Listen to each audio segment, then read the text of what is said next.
Future perfect tense का इस्तेमाल होता है। ये अलामत हैं जिसमें बाय ओ क्लॉक आ जाए, by next day, by next month, by next week, तो वहाँ पर will have shall have third form लगाएंगे। इसी तरह टाइम एक्सप्रेशन आ जाए जिसमें बाय के साथ by the end of the month, by November 10, यानी बाय का मतलब होता है तक।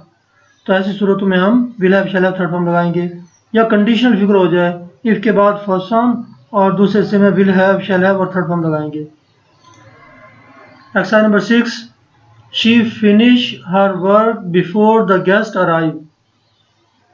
अब यहाँ पर बिफोर आ गया और फर्स्ट फॉर्म आ गई, तो ये कंडीशनल फिगर है, तो यहाँ पर हम लगाएंगे she will have finished her work before the guest arrive.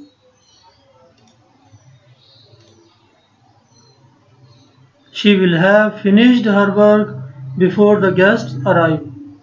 इसी तरह दूसरा देखिए, they write their exercise by the time the teacher arrive. वो अपनी एक्सरसाइज लिख चुके होंगे उस्ताद के आने से पहले।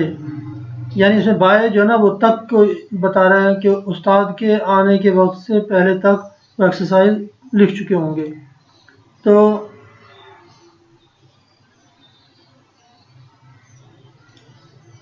they will have written their exercise by the time the teacher arrives.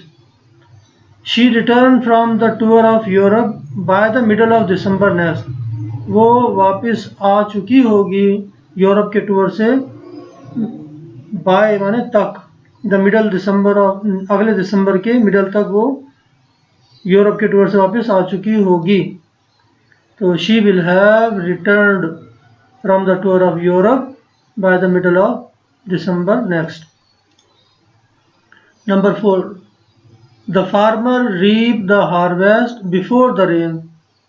किसान फसल काट चुका होगा बारिश से पहले।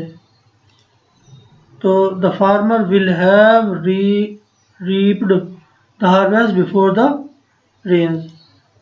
The mango reached the market by April. आम अप्रैल तक मार्केट में पहुंच चुके होंगे।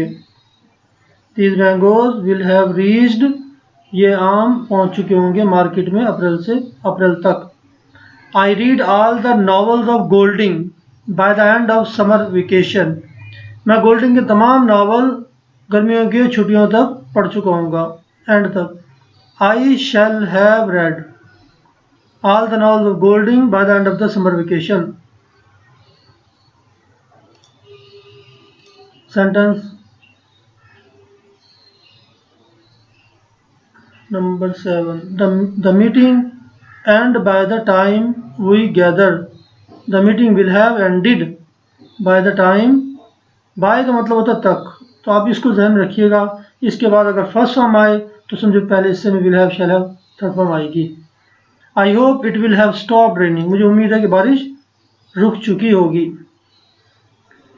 और she take her examination by the next fall. वो अगले खिज़ां तक जो है ना वो इम्तिहान दे चुकी होगी।